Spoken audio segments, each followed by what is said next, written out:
Sala TUSP, o podcast do teatro da Universidade de São Paulo. Uma sala virtual onde a gente conta histórias da história do teatro.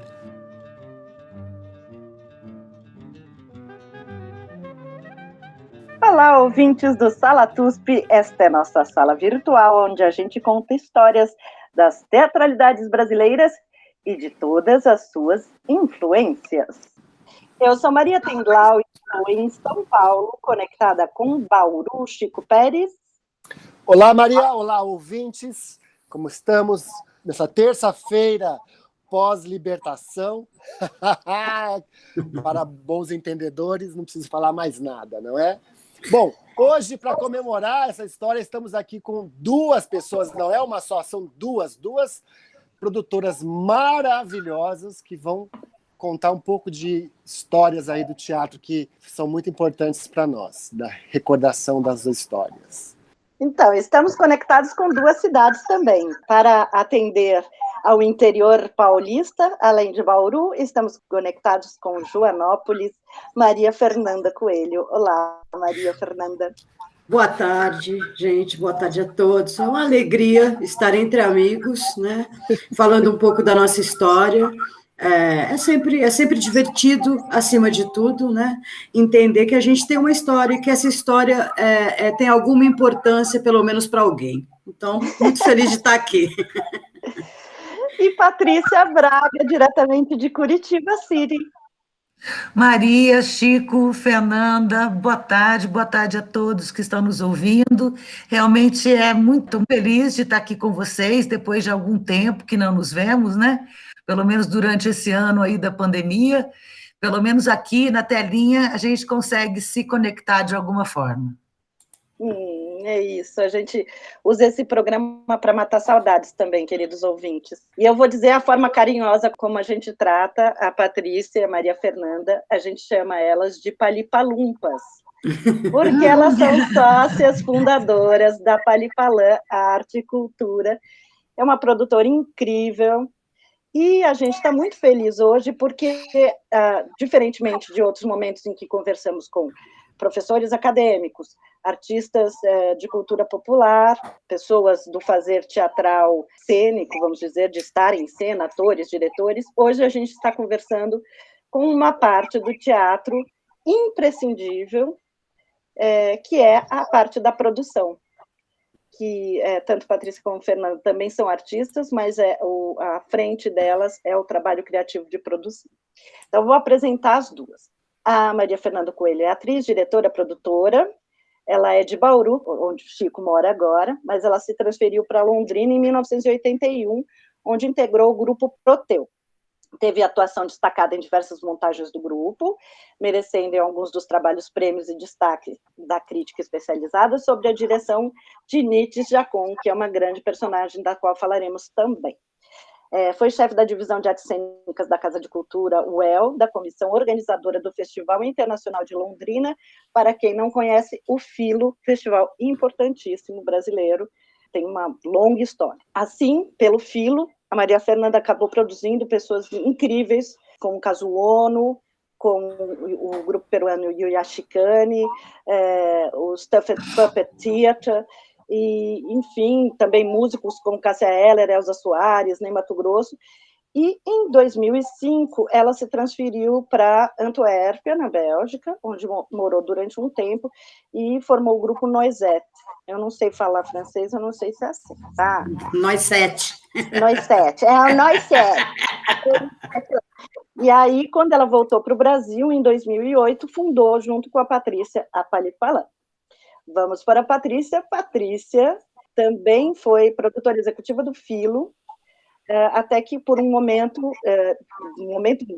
largo momento, de 93 a 2007, Patrícia se tornou tour manager, ou seja, produtora de tour do Odin Theatre. Quando voltou para o Brasil em 2007, trabalhou 2 anos com o Lume e fundou, posteriormente, a Palipalã Arte e Cultura com Maria Fernanda. É isso, meus amores? Vocês querem acrescentar?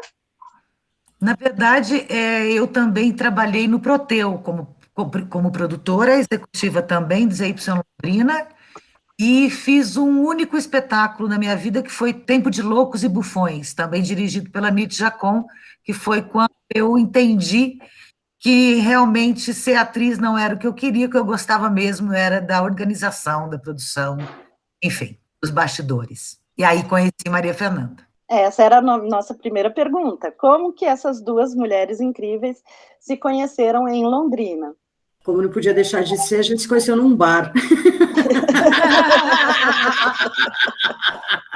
Eu gosto muito dessa imagem, porque tem ainda um bar em Londrina que era um ponto de encontro da boemia, dos artistas, ali todos se encontravam, né? Era a nossa casa na noite. E eu tenho sempre uma imagem muito forte da Patrícia, que eu me lembro, eu no balcão do Valentino, é a hora que eu olho, está entrando uma maluca com um casaco de pele de coelho branco, uma luva vermelha. Eu olhei aquilo e falei, não é possível, eu estou em Hollywood, aonde é que eu estou, né? Obviamente me chamou a atenção a beleza, a exuberância da Patrícia, aquela presença que enchia todos os espaços, né? E aí, pouco tempo depois dessa imagem tão forte na minha cabeça, a Patrícia se aproxima do Grupo Proteu. E a gente começa a trabalhar juntos, né? Nós fizemos juntas as primeiras mostras latino-americanas de teatro, que foram feitas pelo Festival Internacional de Londrina, né? Ali a gente já entendeu que a nossa relação profissional era para sempre. A Patrícia, como ela disse, a Patrícia, então, ela se integra ao Grupo Proteu, né, que era quem organizava o festival, era o grupo que organizava o festival, e vem para a gente com uma coisa chamada produção que a gente não conhecia, né? A gente, como teatro de grupo pobre do interior, o nosso hábito era carregar ônibus, carregar caminhão, entrar, chegar no teatro, varre chão, limpa banheiro, passa roupa, entra em cena, desmonta, enfim, a gente fazia tudo.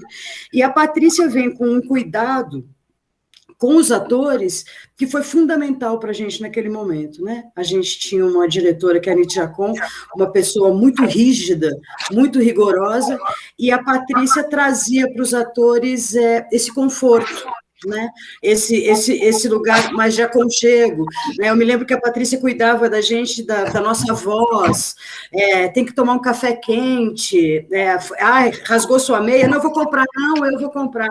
A gente começa a produzir mais profissionalmente o Festival de Londrina quando ele começa a ser latino-americano. E a gente começa a produzir com um olhar de artista, porque nós éramos um grupo de teatro, né? Então, a gente produzia a partir do nosso olhar. Então, se o cara pedia uma porta talhada com não sei o que, a gente ia até um inferno e conseguia essa porta, porque a gente sabia que isso era importante. Então, essa foi a nossa escola. Aí a vida correu, Patrícia foi embora, eu permaneci no Festival de Londrina, depois me afastei, a gente se reencontra para construir um sonho chamado Palipalã. Esse primeiro encontro em Londrina, a Nite Jacon, ela é uma pessoa que ela, pelo menos a minha percepção sempre foi assim dela, que ela conseguia tirar coisas incríveis de você. Tive a sorte, na verdade, de ser educada dentro da minha profissão por duas pessoas muito especiais nesse sentido, que detectavam nas pessoas o que elas podiam dar efetivamente de melhor, que foi a Nite Jacon e o Eugênio Barba, né? Com a Nites, eu aprendi realmente a estar presente em qualquer situação, entender qual que eram as necessidades e poder ajudar a construção do espetáculo, a elaboração de um espetáculo de teatro que estava sendo encenado, um ensaio, atores, artistas, diretores que chegavam, aí a gente ia buscar. Naquela época não existia internet, né? Não existia celular, então a gente tinha que fazer muita coisa. E ela sempre me dizia, eu gosto dessa menina porque ela sabe fazer cafezinho, mas ela também sabe conversar com políticos. E aí a gente começou a aprender realmente o que é a produção mesmo. Porque a produção é isso, você saber servir um café para uma pessoa que está precisando, um chá quente para uma atriz que perde a voz, ou que precisa se recuperar de uma chuva, até conversar mesmo com grandes empresários, grandes políticos, vender seu projeto, Eu acho incrível porque vocês têm uma formação, eu acho que é por conta desse início com a Nietzsche, de proporcionar encontros, um entendimento da produção como um lugar de encontros, e fazer o trânsito entre grupos diversos, nacionalidades diversas. Isso me parece muito interessante, assim, e eu acho que foi um pouco nesse momento, por produzir a Mostra Latino-Americana, que vocês chegaram no Barba. Como é que foi que vocês chegaram no Barba? A gente tinha no nosso radar, digamos assim, sempre a gente teve esse nome, porque a Nietzsche, na época da ditadura pesada mesmo, ela saiu com a família fazendo um tour de carro pela América Latina. Só que ela aproveitou esse momento para se aproximar das produções latino-americanas, para fazer contato, para conhecer trabalhos, tal. E ela conseguiu, nos anos 70, ela conseguiu fazer uma rede na Latinoamérica, né? Isso desemboca, numa certa altura, num encontro, em Ayacucho, né, Patrícia? Ayacucho. Ayacucho. Ela foi convidada para esse encontro, que foi um encontro histórico, e ela sempre nos contava desse encontro, da importância desse encontro, das reflexões desse encontro. Então, isso sempre estava no nosso universo. Num certo momento, o Eugênio Barba vai para o Rio de Janeiro e a Nietzsche é convidada para fazer uma oficina com o Eugênio Barba. A Nietzsche volta dessa oficina para Londrina e diz: chegou a hora, nós temos que trazer Eugênio Barba e o seu grupo para Londrina. É fundamental que esse homem entre na nossa história e que nós, de alguma forma, possamos entrar na história dele. Então, foi assim que eu cheguei até o Eugênio Barba, via toda essa historinha da Nietzsche, né? Eu, apesar de ser produtora e de não querer fazer espetáculos, a Nietzsche eu fazia os ensaios e os treinamentos junto com eles. E voltou também desse encontro com vários exercícios, né, Fer? Sim. Exercícios que a gente fazia na Casa de Cultura da Universidade de Londrina, no 11º andar do edifício Júlio Fugante, depois que todo mundo saía dos seus trabalhos, tipo das 7h30 da noite às 11h30 da noite, até mais, ficávamos todos ali, coisas que a gente nem imaginava por que estava fazendo aquilo, mas ela trouxe já desse encontro de Ayacucho, que foi em 1988, se eu não me engano, ela trouxe esses exercícios, o Fernando Jacon, o filho da Nietzsche, também foi com ela aí, e daí... Esse foi o segundo encontro que ela foi, né, para Ayacucho. Ela foi num anterior, que foi nos anos 70, que foi o primeiro. Então, foi 1968. Exatamente. Desse de 1988, nós fizemos, inclusive, o único espetáculo no qual eu participei como atriz, como eu já disse, que foi Tempo de Loucos e Bufões. Na época também foi visto, nós fomos para Córdoba com esse espetáculo, e o Tony Coates, que tinha sido, acho que ele já tinha saído do Open Teatro, viu o espetáculo e ficou muito impressionado, porque aí a Nietzsche já colocava alguma coisa desse encontro dela com o Barba. Logo depois, ela resolveu convidá-los. Em 1991, chamou o Eugênio para Londrina com 3 espetáculos que estavam sendo apresentados, que são apresentados até hoje, inclusive, Judith, com a Roberta Carreri, Itsy Bitsy, com a Iben Nagel Rasmussen, Ian Ferslew e Kai Brethold, e o Castelo de Holstebro, com a Júlia Varley.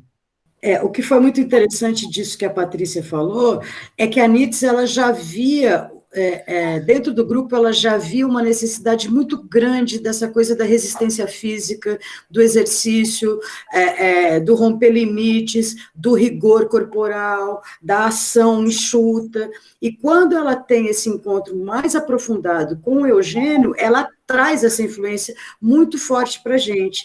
E não é que não tivéssemos rigor, a gente trabalhava com muito rigor, mas talvez com uma metodologia um pouco mais caótica, né?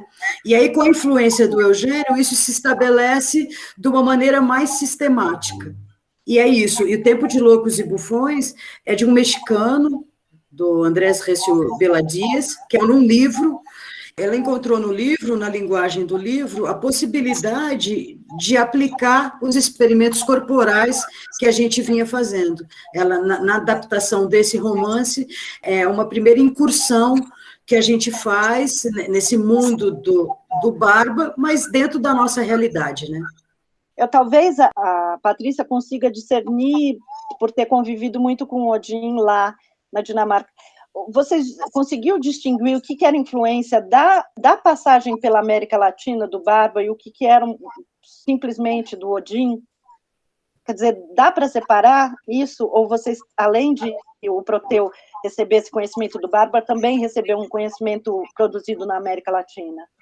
Olha, assim, na época a gente viajava muito pela Latinoamérica, né? Em algum momento, isso depois da estada do Barba em Londrina, né? A gente conseguia identificar algumas coisas não muito positivas, como, por exemplo, reproduções de exercícios, de treinamento em espetáculos, né? E talvez, em alguns casos, uma pequena perda de identidade, né? O movimento teatral em Londrina sofreu essa influência, porque como era uma coisa tão exuberante, tão precisa, tão rigorosa, virava um desejo de atingir aquilo que parecia tão perfeito, né? Então, a gente acabava, em algum sentido, abrindo mão de outras coisas para tentar alcançar isso. Eu não sei se eu fui muito clara, né? Eu falo isso não como uma especialista, eu falo isso como uma pessoa que assistiu a espetáculos. Eu acho que, na verdade, naquela época, ao mesmo concomitantemente com a vinda do Barba para Londrina, começavam a existir as mostras latino-americanas de teatro. Então, a gente se encontrava, assim, não só pelo fato da gente viajar muito para fora naquele momento, de ônibus mesmo, fazia sul do Brasil, Uruguai, Paraguai, Argentina, bastante, eram viagens de meses dentro de um ônibus universitário com 25 pessoas, e viajando dos festivais, e eram todos muito jovens, né, éramos muito potentes, o Proteu chegava, aquelas 25 pessoas, que tinham passado 10, 15 dias dentro de um ônibus, chegavam assim com uma sede de encontros muito grandes. Talvez seja também isso, Maria, que você veja nessa bagagem que eu e a Fernanda trazemos até hoje, né? E para mim foi uma coisa muito complementar à outra, porque eu já em 91, quando o Eugênio foi para Londrina, logo após, no final do ano, eu já estava visitando a Dinamarca. Nesse momento, por uma questão amorosa, eu me casei com um dos atores do Odeon Teatret, o Ian Ferslev, e me mudei para a Dinamarca. E passei, e não foi automático, eu não comecei hoje imediatamente após terem mudado, e nem por ter me casado com o Ian. Mas acaba que a proximidade minha e já o que existia dentro de mim, né? Eu já era uma produtora nesse momento.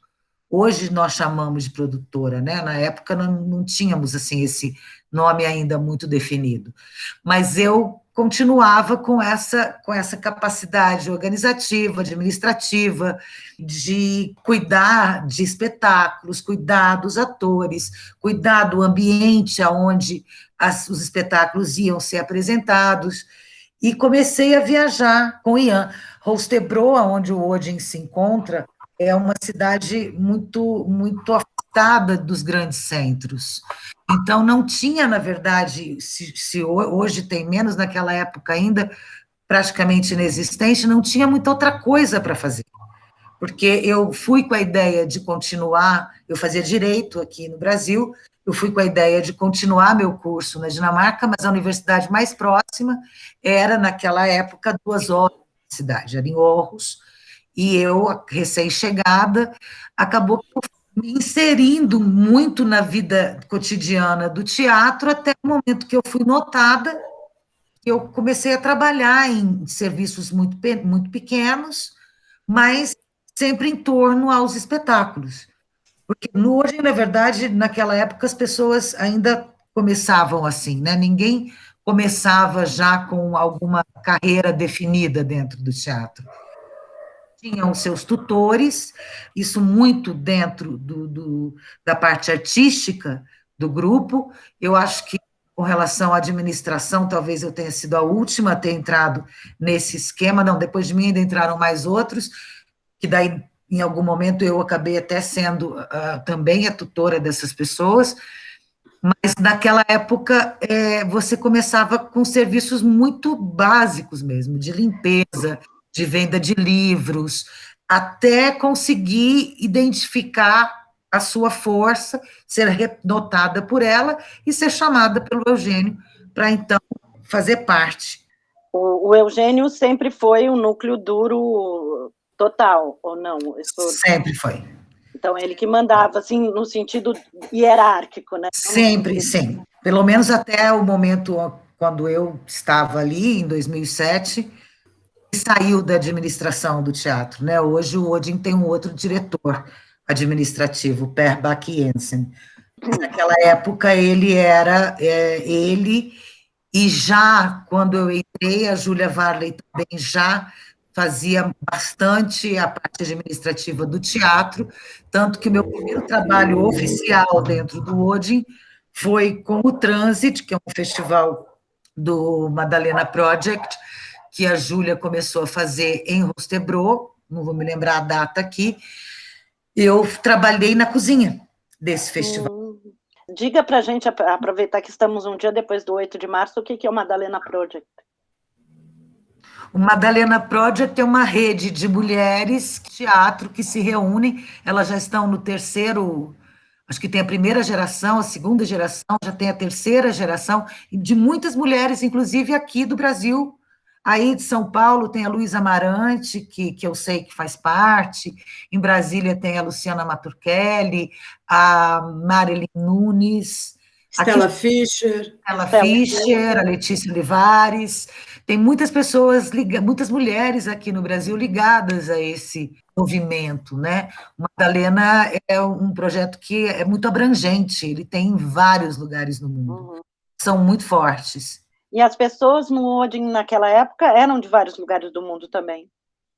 Até hoje ainda são, né? De bastante lugares do mundo, mas na época éramos, sim, da América Latina, Argentina, Brasil, Noruega, Itália, Inglaterra, enfim, vários países. Sempre tivemos, o Odin sempre teve essa mescla muito grande de nacionalidades, né?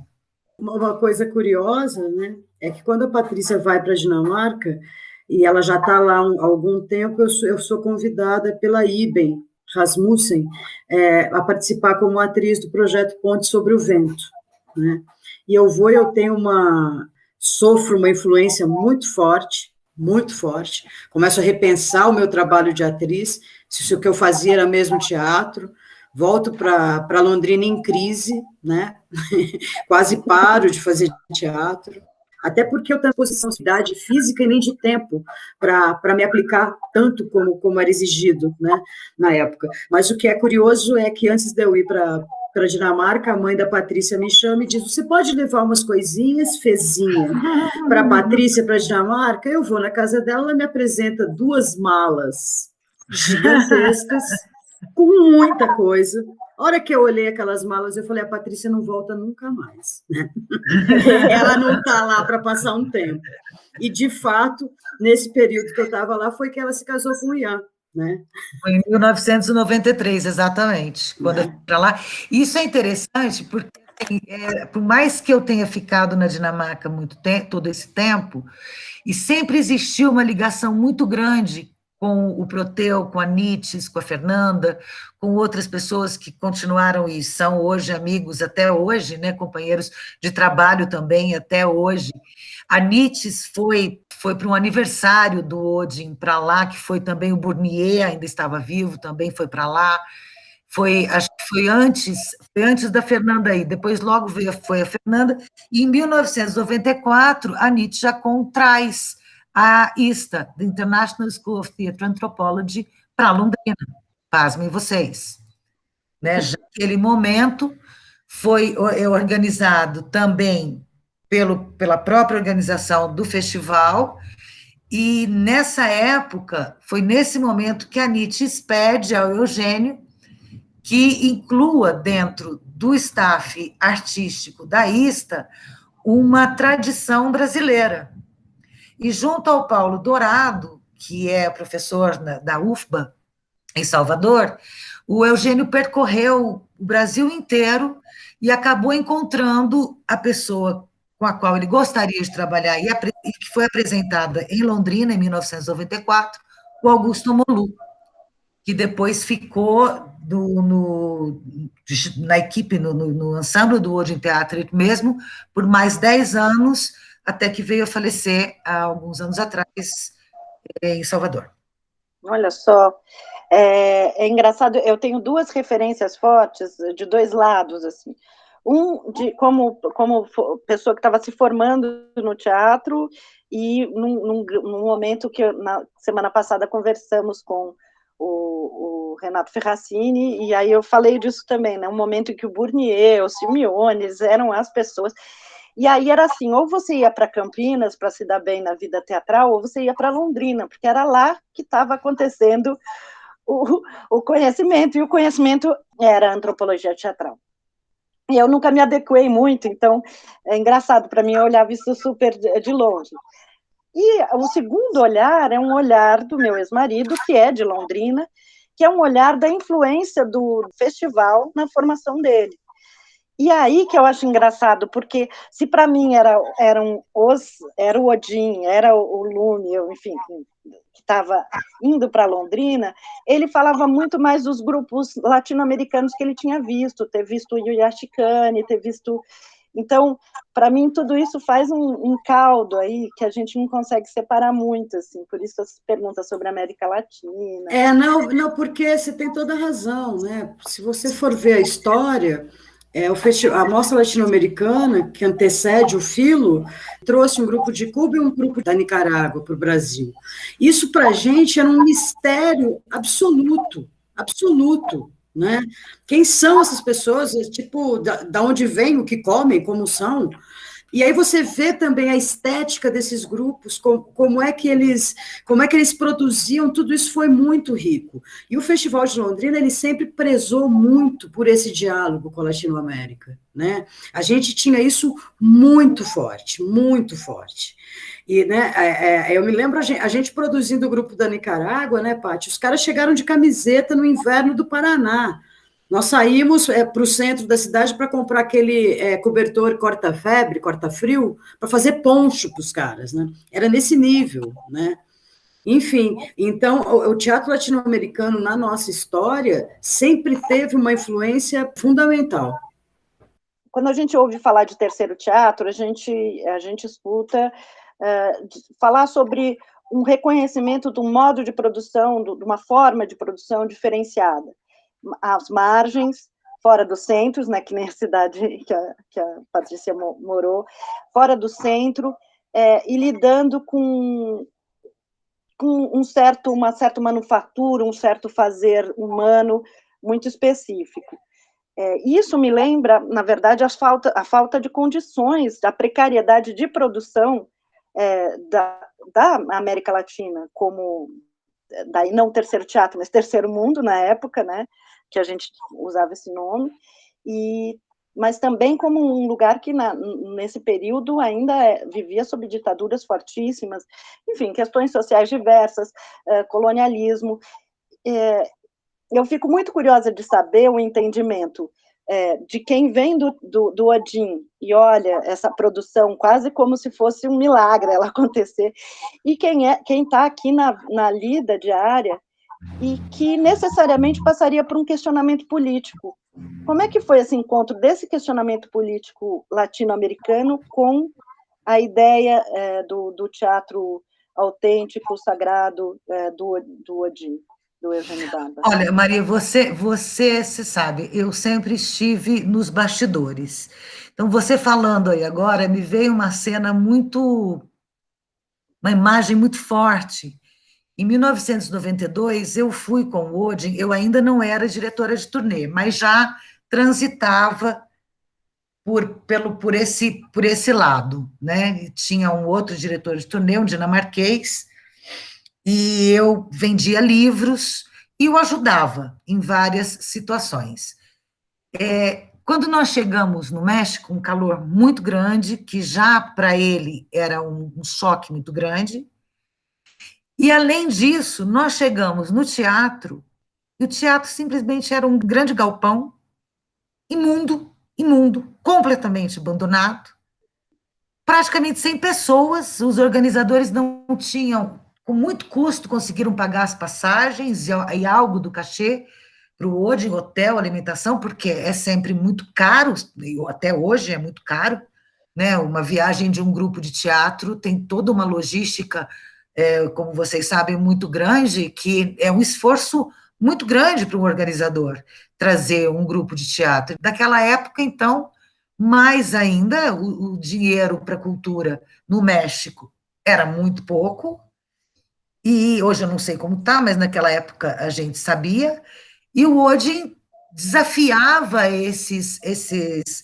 critérios muito dessa forma, né? Investindo em estar nos lugares, em apresentar seus espetáculos, ainda nessas condições, ainda que as condições fossem tão precárias. Eu lembro que quando nós chegamos, vimos aquilo, e eu ainda não tinha muito pouca intimidade com os atores e com o Odeon. O Eugênio olhou para nós, falou: vocês vamos comprar vassouras, baldes, panos e detergente, e vamos limpar. Ele se sentou ao sol, abriu um livro, e nós, os atores, eu e o técnico, limpamos aquele galpão inteirinho. Aí, muito lentamente, começaram a chegar alguns ajudantes, colocamos as panadas, dividimos em 3 teatros, e à noite estávamos exaustos, mal cheirosos, mas apresentando aquilo a que tínhamos ido fazer, né? Então, isso para mim no Odeon foi era uma, não existia essa diferença, eu nunca encontrei, eu não me colocava nesse lugar do diferente, porque aquilo a gente encontrava na Latinoamérica praticamente inteira, algumas raras exceções, que daí éramos convidados por governos, por ministérios que no momento tinham mais condições, e aí éramos alojados em grandes hotéis, e fazíamos espetáculos em teatros muito bem adaptados, muito bem equipados, mas não era o que acontecia sempre. O que acontecia, na maior parte das vezes, era realmente que nós tínhamos que limpar, muito frequentemente, construir quase um espaço para fazer o teatro. E aí era o grupo inteiro que fazia, junto com aqueles grupos que também convidavam a gente. Então, eu acho que a ação política era essa mesmo. Fomos a Cuba, momentos em Cuba que a gente não conseguia comprar água potável para os atores tomarem depois do espetáculo. Que eu saía de bicicleta do próprio público que me levava, entrava, assistia o espetáculo, eu catava alguém que saindo, falava: me leva a comprar água, ia na bicicleta da pessoa, atrás de água, para comprar de água para os atores beberem depois do espetáculo. Então, eu acho que essa disponibilidade, para mim, sempre foi um ato político muito, muito forte. Eu não vivi o momento duríssimo da ditadura, né? Eu começo a fazer teatro com a Nietzsche Jacon no Grupo Proteu, já ali no caminho da abertura política, mas sempre ouvindo todas as histórias de como era se fazer teatro na ditadura, o do não poder falar, aquela história das metáforas para poder passar a mensagem e tal. E aí o que acontece com o Proteu? Vem a abertura política e a Nietzsche falava: agora nós podemos falar, mas o que nós vamos falar? Está todo mundo falando tudo, o que a gente vai falar? E isso começa a gerar dentro do grupo muita reflexão, tanto que a gente monta alguns espetáculos que são históricos, né? Históricos mesmo, na época não se chamava teatro documental, mas a gente conta a história de Londrina, a gente conta a história do rádio em Londrina, e num certo momento a gente rompe com tudo isso e monta o Transgreunte Ascendente Aquários, que foi um espetáculo que a gente botava o teatro de cabeça para baixo, né? Tudo isso para dizer que Logo em seguida disso, quando vem o Eugênio Barba, a gente entende que aquela estética, aquele rigor, também passava uma mensagem política muito clara, apesar de todas as nossas carências, né, de toda a nossa dificuldade para fazer. Também era uma forma de afirmação, de dizer, apesar de tudo, nós podemos fazer com rigor, com seriedade. Isso também eu considero como uma influência política, né? Porque a gente encontra também no Eugênio Barba, apesar dessa estética que parece às vezes fechada, a gente encontra liberdade, porque a gente consegue ser rigoroso, né? Então é um desafio que a gente consegue vencer. Isso eu acho que é um presente muito grande que o Eugênio deixou para o nosso grupo de teatro. Era um prazer enorme isso. Não, e a capacidade de trabalho, né? Quando a gente viajava, nós éramos muitos, éramos 17, 20, muito frequentemente vinham estudiosos, acadêmicos, pessoas interessadas no teatro latino-americano, que vinham nessas viagens junto, e eram, assim, demonstrações de trabalho, palestras, encontros, espetáculos, eram turnês muito intensas, o tempo inteiro trabalhando, encontrando, conversando, trocando. Não existia essa facilidade de comunicação que existe hoje, né? Eu me lembro uma vez, eu não vou lembrar o ano, eu acho que foi em 94, não me lembro direito. Nós fomos para Cuba e as pessoas estavam sedentas para assistir o Eugênio, assistir os espetáculos. E a gente fazia 3 espetáculos no mesmo dia, em 3 teatros diferentes. E eu ia de uma sala para outra, e assim, os espetáculos do Eugênio sempre com um número limitado de espectadores, né? Apesar da gente tentar sempre colocar o máximo de pessoas possível, que era uma outra grande luta que eu sempre tinha no início de cada espetáculo, de acomodar as pessoas dentro dos espaços para os públicos, né? O maior número de pessoas possíveis, ficava muita gente para fora. E, às vezes, essas pessoas ficavam agressivas por não poder entrar. Eu lembro um dia que a gente estava na Casa das Américas e as pessoas que ficaram para fora começaram a bater na porta e elas iam derrubar a porta. Mas elas não era com maldade, era uma gana de assistir aquilo. Era tanto que depois que passava, tinha o espetáculo, as mesmas pessoas que brigavam comigo porque eu era a pessoa que dizia, não, você não pode entrar mais, eles me acompanhavam de um teatro a outro, cuidando de mim. Né? Então, era muito... Nossa, foi uma experiência muito, muito forte essa. Chegamos, inclusive, a ter um momento onde eles quebraram no outro teatro, que não era mais a Casa das Américas, agora também não lembro o nome, quebraram todos os vidros para entrar. E os atores, era o Castelo de Holstebro, então os outros atores estavam para fora, nós tivemos que pegar nas mãos um dos outros para aquilo não ser invadido, protegendo a atriz que estava lá dentro do espetáculo, escutando aquela gritaria lá fora. Mas isso era por esse desejo de ver alguma coisa que eles não viam, que não tinham possibilidade de ver. E assim em vários outros lugares também, Peru, Venezuela, Colômbia. Então, nesse momento, vocês viajavam mais que outros grupos? Porque as turnês sempre existiam na Europa, né? Mas para cá, para o Brasil, vamos pensar quando que o Peter Brook veio a primeira vez para cá? Foi posterior a isso, né? Eu acredito, não sei do Peter Brook, mas eu acredito que o Odin... Olha, eu conheço poucos grupos que viajou tanto quanto o Odin Theatre. Existiam momentos, anos, que as nossas viagens eram 5, 6 meses viajando para fora. E sempre, assim, muito com o que tinha, com o que dava para fazer. Tentávamos encontrar também apoios financeiros em institutos que trabalhavam com a Latinoamérica. Tem um instituto dinamarquês, Danida, que na época conseguiu apoiar muito algumas viagens, inclusive essa para Cuba, se eu não me engano, foram eles que apoiaram. Então, os apoios também vinham de outros lugares, as nossas diárias, às vezes, a gente diminuía muito para poder que o cachê fosse mais barato, enfim, fazia-se de tudo para que a gente pudesse realmente viajar. Deixa eu perguntar, então, o que vocês imaginam? O que o Odin e o Barba aprenderam com o Brasil e o que o Brasil aprendeu com o Odin e com o Barba? Bom, eu posso falar da minha experiência, né? Eu acredito, sempre acreditei nisso. Desde que eu comecei a trabalhar lá e vi que meu trabalho junto ao Odin tinha uma repercussão muito grande dentro deles. Eu era muito respeitada e tinha um apoio muito grande do Eugênio e dos meus companheiros.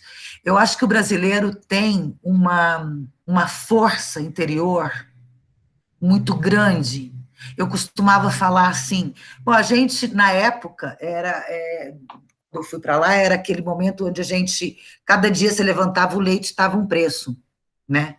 E a gente continuava comprando leite, ou se não podia comprar 1 litro, comprava meio litro, se não podia comprar meio litro, comprava 1/4 e tomava aquilo que tinha. Então, essa tenacidade do brasileiro, eu acho que deixa a tenacidade, a alegria, a vontade de realizar, a vontade de superar, a superação que nós temos, parece que no nosso DNA, né?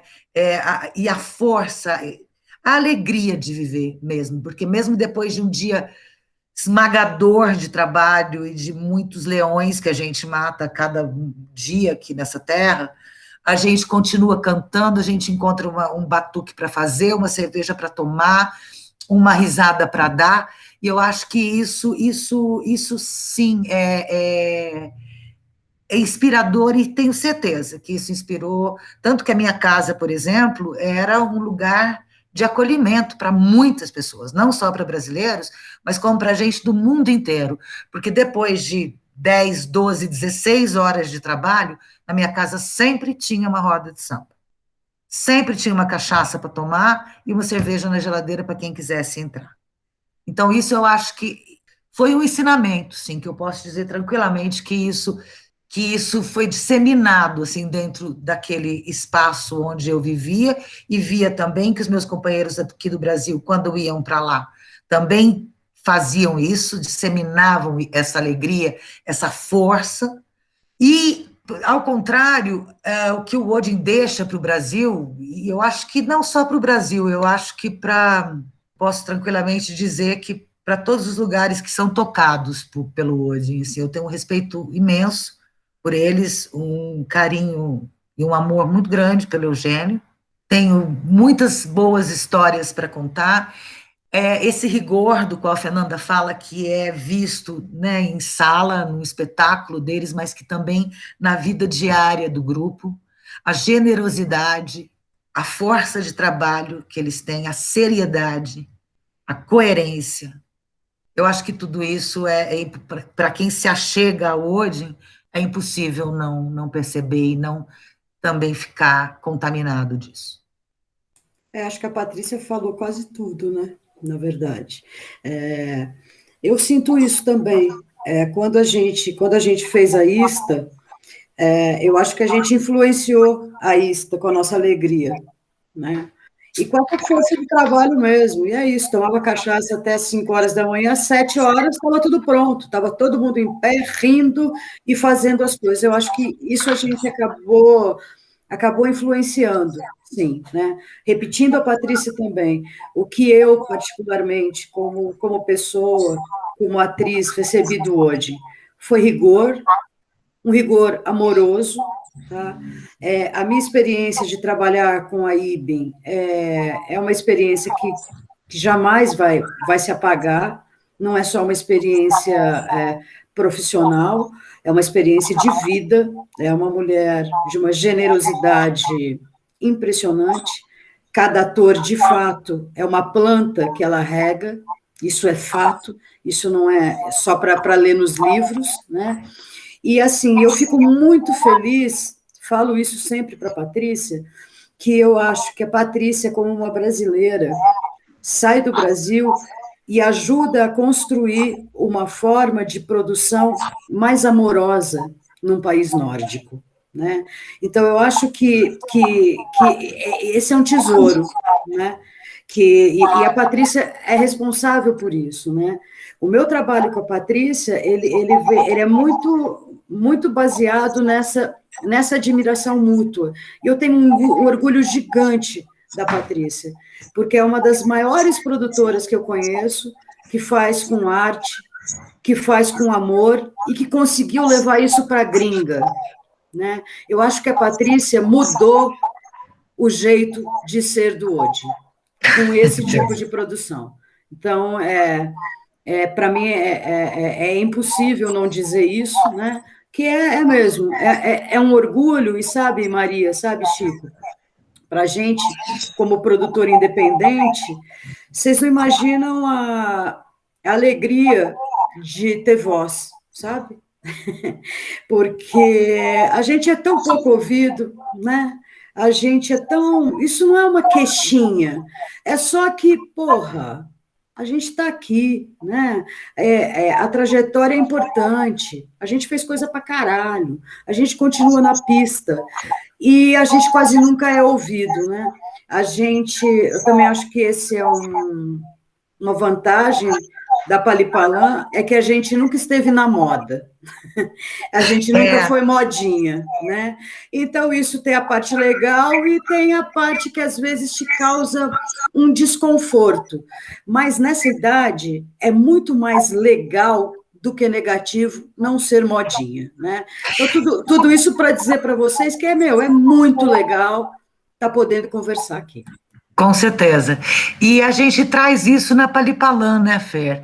Porque você vê, tanto o nosso passado quanto o presente se mescla, quanto ao futuro, a gente traz toda essa bagagem transformada com um outro olhar. As pessoas com as quais nós trabalhamos, e vocês são exemplo disso, porque, né, junto com vocês fizemos as 2 bienais da USP, que foi um trabalho maravilhoso, de uma curadoria impecável, muita pena que esse trabalho não continue, se Deus quiser, há de continuar, porque realmente foram 2 anos maravilhosos que nós tivemos aí a oportunidade de estar junto com vocês.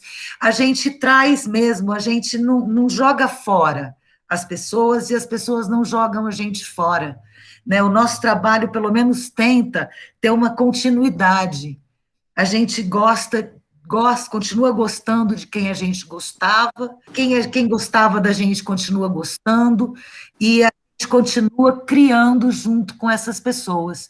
Hoje, tranquilamente, nós podemos falar tanto a NITS, tanto as pessoas que daquela época, daquele filo, né, do filo daquele tempo, né, da NITS. Todas as pessoas que passaram por esses 20 anos que a Fernanda ficou lá com a NITS, fazendo o filo ser o que foi, o que era naquela época, eles lembram das pessoas que estavam lá, eu com o Odin, por todos os lugares que eu passei, a gente não tem preço, né? Isso não tem como aferir, não tem como você colocar valor numa situação, numa história dessa.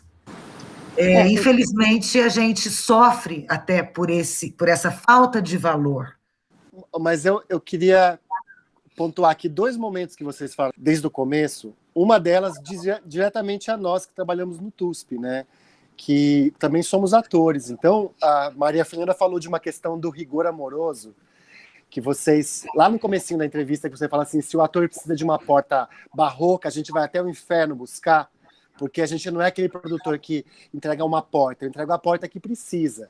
E isso diz diretamente ao nosso trabalho também, dentro do TUSP, que a gente justamente olha para a produção do teatro com esse olhar do rigor amoroso, né? Se você precisa de 50 portas, nós vamos dar 50 portas para você. Isso é importante demais ouvir de vocês como produtoras, porque hoje em dia nós nos deparamos com muitos produtores que tratam o espetáculo como um produto. Eu vou lá, vendo o espetáculo, faço uma nota fiscal, garanto que os atores vão chegar no lugar e acabou meu trabalho. E eu quero meu dinheiro.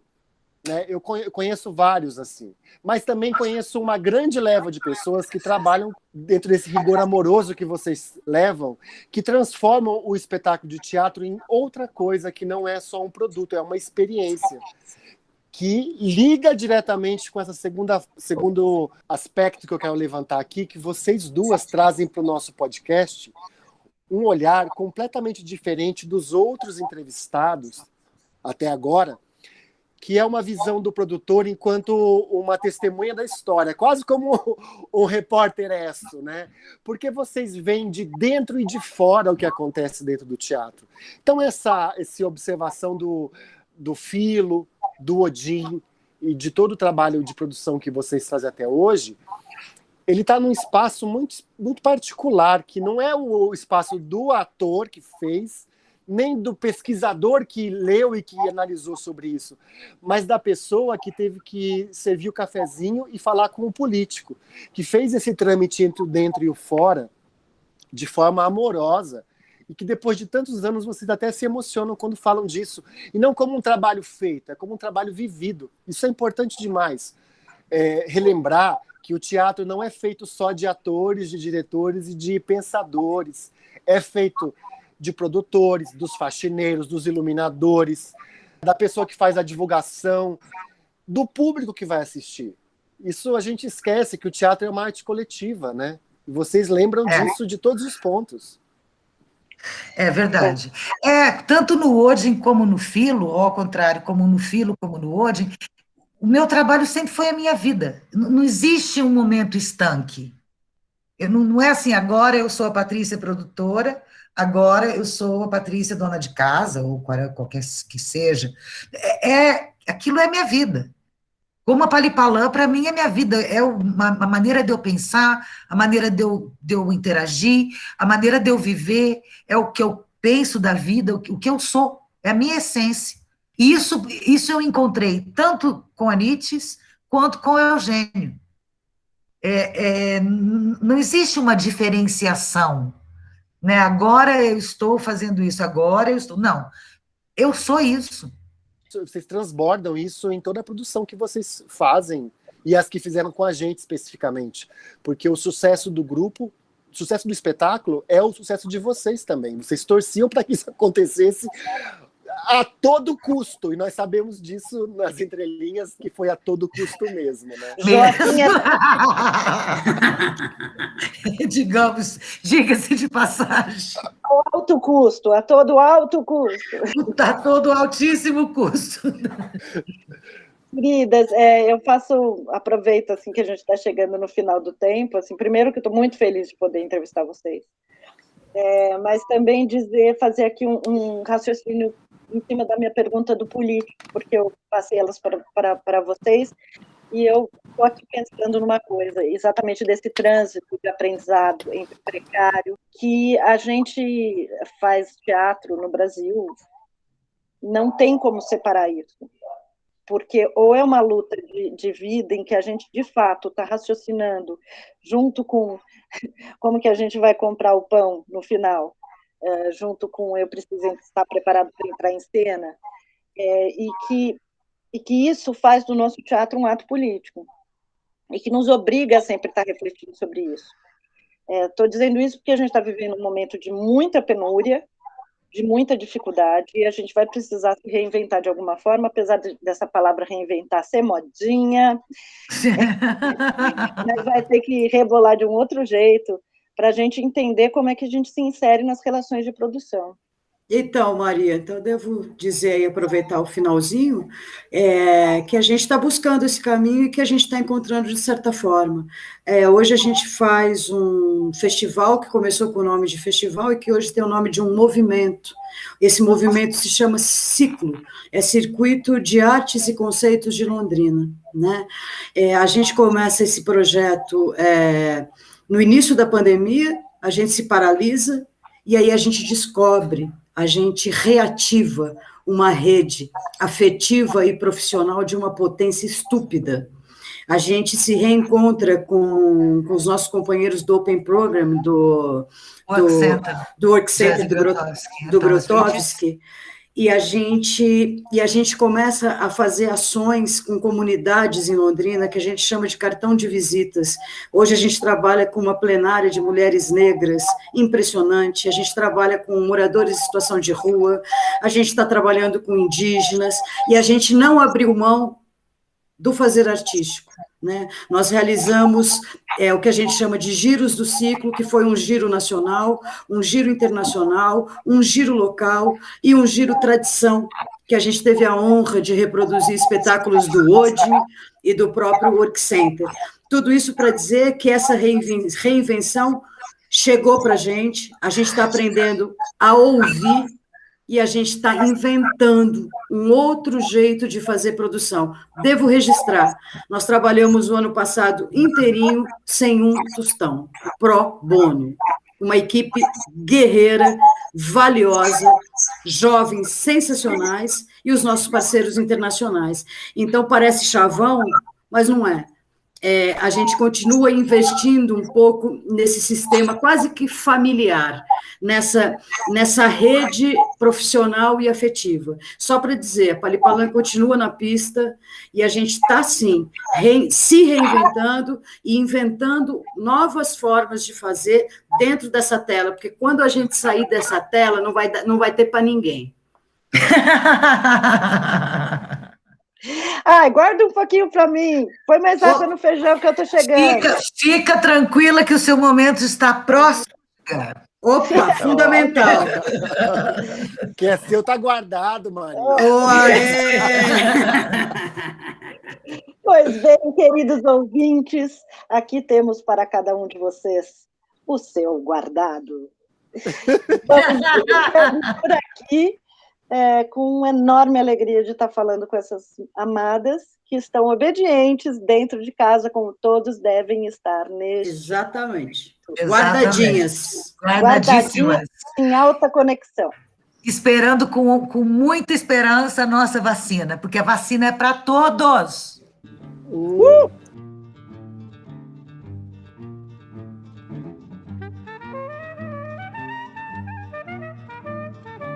Esse foi o Sala TUSP. Sala TUSP, o podcast do Teatro da Universidade de São Paulo.